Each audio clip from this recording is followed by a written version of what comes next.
Buenas noches, mi nombre es Sofía. Vivo en este vecindario. Mientras venía esta mañana noté que todo el mundo estaba comentando sobre lo que sucedió anoche, sobre un robo a varias personas que estaban al pie de sus casas. ¿Qué cree usted de esto? ¿Cree que habrá algún gobierno que pueda darnos más seguridad en la vida? Sí, lo escuché. Pero me gustaría seguir conversando con usted, pero sinceramente estoy muy apurada y debo hacer algunas cosas en el centro de la ciudad. La entiendo, y no deseo quitarle mucho tiempo. Solo quiero leerle un pensamiento de la Biblia donde se demuestra que hay un gobierno que se está preparando para hacer todos los cambios necesarios, no solo en nuestro barrio, ni en nuestra ciudad, y no solo en nuestro país, sino a nivel mundial. ¿Me permite leérselo? Sí, me llamó la atención lo que usted dice. Pues bien, el texto que vamos a leer es el Evangelio de Mateo, capítulo 6, versículo 9 y 10. Ustedes deben orar de esta manera: Padre nuestro que estás en los cielos, que tu nombre sea santificado. Y note aquí, que venga tu reino, que se haga tu voluntad como en el cielo, también en la tierra. ¿Les suenan familiares estas palabras que acabamos de leer? Claro, es la oración del Padre Nuestro. Así es. Y en el versículo 10 puede notar de una petición que se ha hecho por miles de años y que está a punto de cumplirse. ¿Se fijó cuáles son esas palabras? Decía, venga tu reino. Exacto.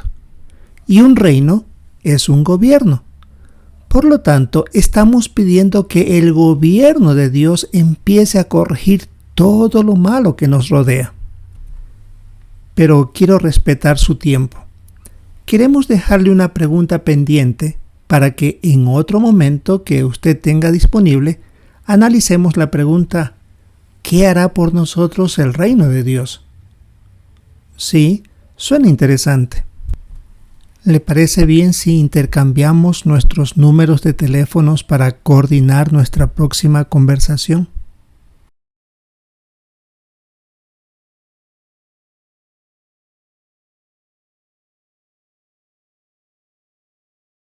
Me alegro que todo esté bien con usted y su familia.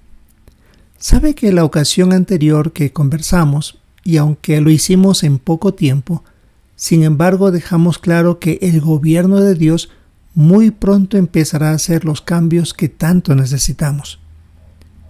Sí, me llamó la atención que en la oración del Padre Nuestro siempre estamos repitiendo que venga el reino de Dios. No lo había visto de esa manera. Por lo general sucede eso. Como lo repetimos y en ocasiones de manera rápida, no nos damos cuenta de esa petición. Pero, al cumplirse, ya se puede imaginar los cambios que podrían suceder. Y todos sabemos que alguien que quiere gobernar debe tener cierta experiencia en lo que promete.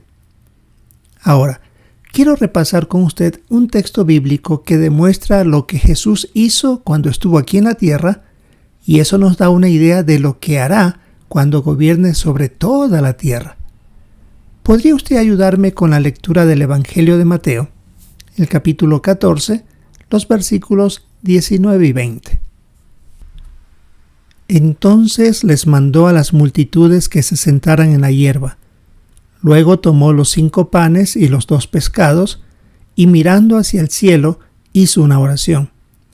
Y después de partir los panes se los dio a los discípulos, quienes a su vez se los dieron a las multitudes. De modo que todos comieron y quedaron satisfechos. Luego recogieron 12 canastas llenas de los pedazos que sobraron.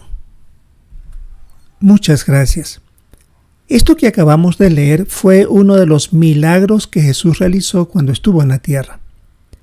¿Pudo darse cuenta qué hizo a favor de personas que tenían hambre? Aunque en lo que leímos no dice la cantidad de personas que comieron, pero habla de multitudes. Y me asombra que solo lo hizo usando 5 panes y 2 pescados. Sí, que hasta dice que se recogieron sobrantes, en total 12 canastas llenas. Y sabe que según las investigaciones bíblicas, estas canastas podrían haber sido tan grandes como para que una persona entre en ellas. Así que hubo mucho alimento. Ya puede darse cuenta lo que podría pasar dentro de poco tiempo cuando Jesús gobierne toda la tierra y ver la abundancia de comida que existirá. Es increíble que con tan poco se alimentó a muchísimas personas. Así es, pero aquí viene otra pregunta. Si la gobernación de Dios, bajo la dirección de Jesucristo, puede resolver todos los problemas, ¿cuándo lo realizará? Y podemos dejar esa pregunta para nuestra próxima conversación. Y ahora, deseo extenderle una invitación para este fin de semana para escuchar un discurso que ayudará a entender sobre algunos cambios que este reino de Dios hará a favor de nosotros. Esta reunión la realizamos aquí cerca en nuestro Salón del Reino. Sí, los he visto, y en algunas ocasiones pasan por aquí algunos de ustedes que van a ese lugar. Pero ¿cómo funcionan esas reuniones? Bien, para despejar esa duda quiero mostrarle este breve video. ¿Qué cosas le llamaron la atención de este video sobre nuestras reuniones? Veo que utilizan mucho la Biblia y se los ve muy felices estando en ese lugar.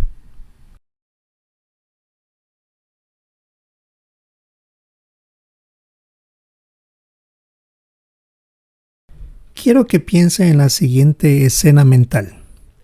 Sentado en la hierba, muy cerca de Jesús, mientras él enseñaba a las personas y fijándose bien en su tono de voz con el que enseñaba, en sus gestos, en su mirada, en sus expresiones con sus manos, con su cuerpo. Y uno quedaba impresionado con lo que él decía y cómo lo decía. ¿Cuántos nos hubiera gustado estar en esos momentos aprendiendo de ese gran maestro? De estar de vez en cuando que se pueda, si no es todos los días. Ahora, piense usted en esa misma escena, pero no siendo un discípulo más, sino un familiar que lo tenía día a día junto a él. Y de eso vamos a hablar, de Santiago, su medio hermano, con el que se crió desde muy pequeñito, desde que nació Jesús estuvo con él. ¿Y cuántos años habrá pasado junto a él, oyéndolo como conversaba? Aunque Jesús todavía no estaba bautizado, pero tenía mucha sabiduría que ya a los 12 años lo demostró. Qué hermoso ejemplo tenía Santiago en su propia casa. Y se ha dado cuenta que por lo general el hermano menor quiere parecerse mucho al hermano mayor y le trata de imitar en sus gestos, la forma de hablar, de decir, peinarse, etc. Eso es lo que pasó también con Santiago cuando llegó a ser un discípulo de su medio hermano Jesús. También empezó a utilizar las mismas técnicas de enseñanza que Jesús había utilizado. Aunque era considerado uno más de los que aparentemente tenían poca educación, sin embargo llegó a ser un excelente maestro. Veamos cómo lo consiguió. Usemos un ejemplo que aparece aquí en la carta de Santiago, el capítulo 5 y el versículo 11. Miren, consideramos felices a los que han aguantado. Ustedes han oído del aguante de Job y han visto lo que al final Jehová hizo por él. Así que saben que Jehová es muy cariñoso y misericordioso. Al revisar estas palabras, nos damos cuenta que Santiago está tratando de transmitir lo que todos los cristianos debemos estar dispuestos a sufrir injusticias sin guardar rencor, como lo hizo Job. Aquí hay un buen ejemplo a imitar. Cuando nosotros damos discursos o enseñamos, no queremos hablar por hablar, queremos usar la Biblia como autoridad. Por eso es excelente que nosotros abramos la Biblia, la leamos en el texto que vamos a resaltar y no cerrar la Biblia inmediatamente, sino, por decirlo así, exprimir el jugo de ese versículo bíblico.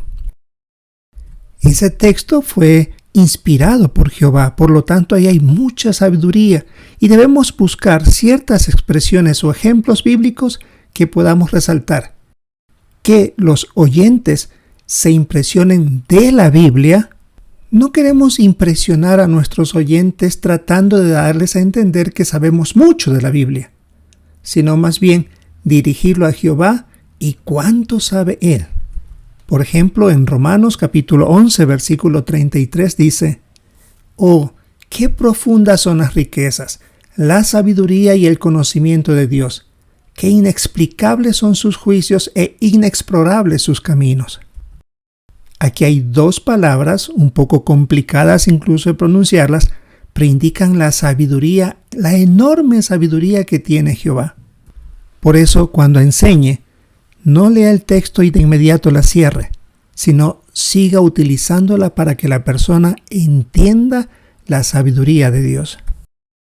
Ayudemos a otros como Santiago lo hizo, a usar ejemplos bíblicos, a percibir cómo piensa y cómo siente Jehová las cosas. Y que cuando cada uno de nosotros nos tengamos que ir del salón del reino o de haber dejado un curso bíblico, pues esa persona o ese oyente realmente se lleve el mensaje de la sabiduría de Jehová y no de la nuestra. En nuestras manos tenemos algo hermoso, enseñar, pero enseñar con sencillez, tal como lo hizo el discípulo Santiago.